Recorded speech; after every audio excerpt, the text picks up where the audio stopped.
Welcome to Day 19, Gifford Youth Orchestra Annual Concert, and thank you for having us in your home. I hope you are enjoying your front row seat.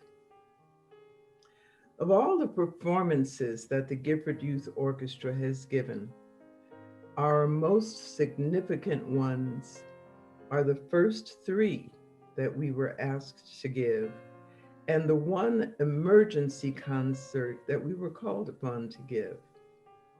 And the reason those performances are so significant is because they set the tone for everything else that we did in our 17 years. I start with the Kwanzaa program that we were first invited to participate in. Now, you may know that Kwanzaa is an African American holiday designed especially for African Americans around 1965 or 66. And Annie Powell immediately picked up the torch long before I came to Vero Beach. But Annie Powell immediately started giving candle lighting ceremonies in honor of this first African holiday. And she gave those ceremonies at First Baptist Church in Gifford. The first year that the Gifford Youth Orchestra existed, 2003, she wanted the children to come and participate in her program. Naturally, Annie Powell, of course, we're going to go. We didn't even know how to use a bow at that time. And we have a picture here of the children plucking their violins for that first concert.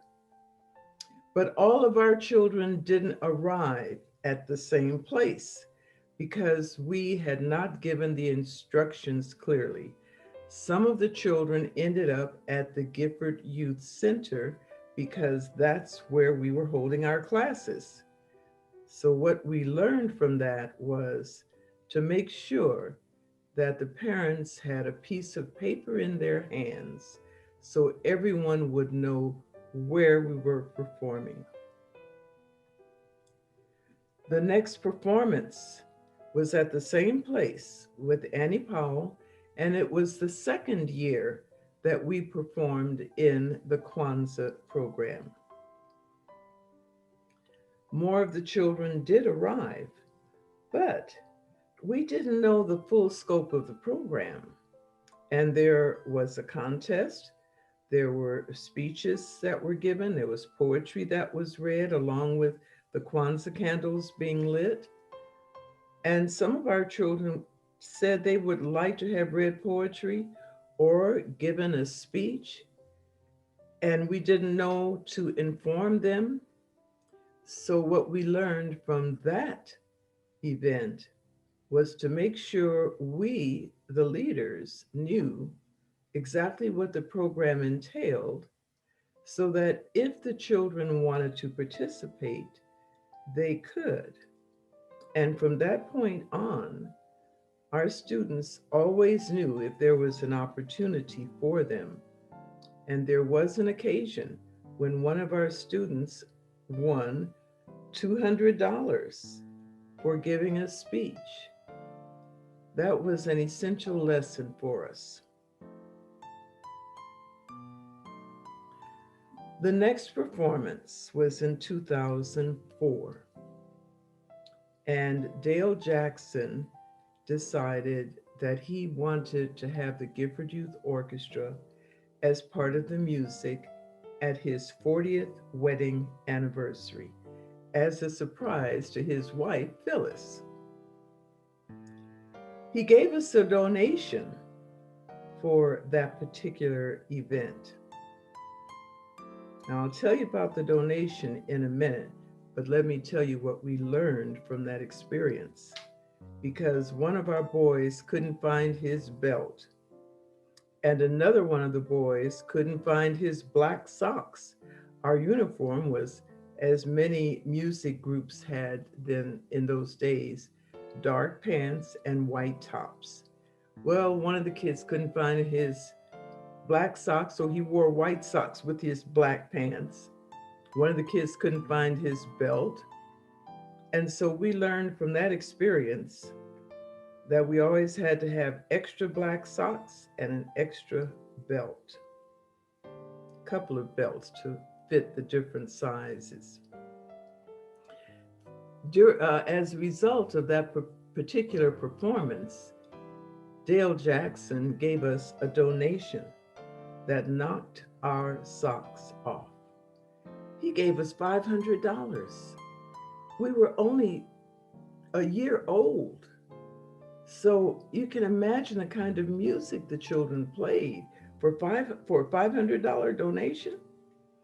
We used that money to purchase a white board with the staff imprinted on it. And through the years, and it's still hanging in the Gifford Community Center in the meeting room.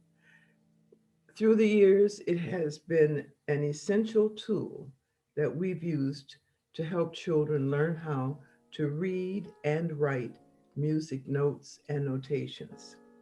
Now, of course, the kids write everything they can between classes. They're spelling words, their math problems. One young lady even came in and she was writing her algebra formulas that she had learned to show off how well she could handle algebra. But the point is that that whiteboard has been an essential tool for us that we've appreciated for these 16 years. Thank you, Dale. Before Dale passed, he wanted so desperately to have our children or to take our children to perform on at Carnegie Hall. That was his intention. One day we'll make it and we'll remember Dale and Phyllis Jackson. Phyllis is still an avid supporter of the Gifford Youth Orchestra. And then there was the event in 2006. Cindy Snurf, a member, I think she was president then of the Orchid Island Rotary, and she had created an event or planned an event, a fundraising event for Rotary. They were having a banquet and then showing a movie. And the movie was that movie that Meryl Streep was in about the violin and the heart. I can't remember the name of it. If you remember the name of it, you can write to me or put it on Facebook or something. But she decided as a special touch that she would have the Gifford Youth Orchestra perform during the cocktail hour. That was our first experience with performing for happy Rotarians. And the children tried desperately to play loudly enough to be heard during this cocktail hour. Well, the louder they played, the happier and the louder the Rotarians became. We were no match for the volume. And what we learned from that was not to try to be a match for the volume of happy guests when we're playing for cocktail hours. And the last occasion, this one was really special because we learned how much the community appreciated us and respected us. In 2006, the Gifford Youth Achievement Center, the GYAC, was having an art show. It was their fundraiser. And their entertainment canceled at the last minute, didn't show up. And they needed music for the people as they were walking through Bethel Creek, it was, and having their hors d'oeuvres. So they called and asked if I could bring some musicians right now. There was no time to prepare, get dressed, anything. Just can you bring some right now to play some music for us? So I called Sacacia Crosdale, and she and her sister got dressed right away. Their brother, Jevin, was taking a nap. They couldn't wake him up, so they dragged him out of bed and they dragged he and his violin into the car, and they dressed him while he was still asleep in the car. We arrived at Bethel Creek. They walked in dragging, literally carrying Jevin. He was still half asleep. And he stood there half asleep along with his sisters and played for an hour.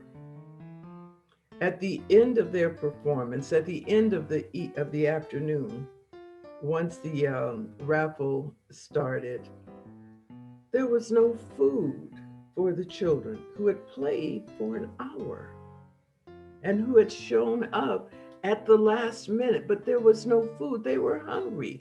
They watched food being served to everyone else.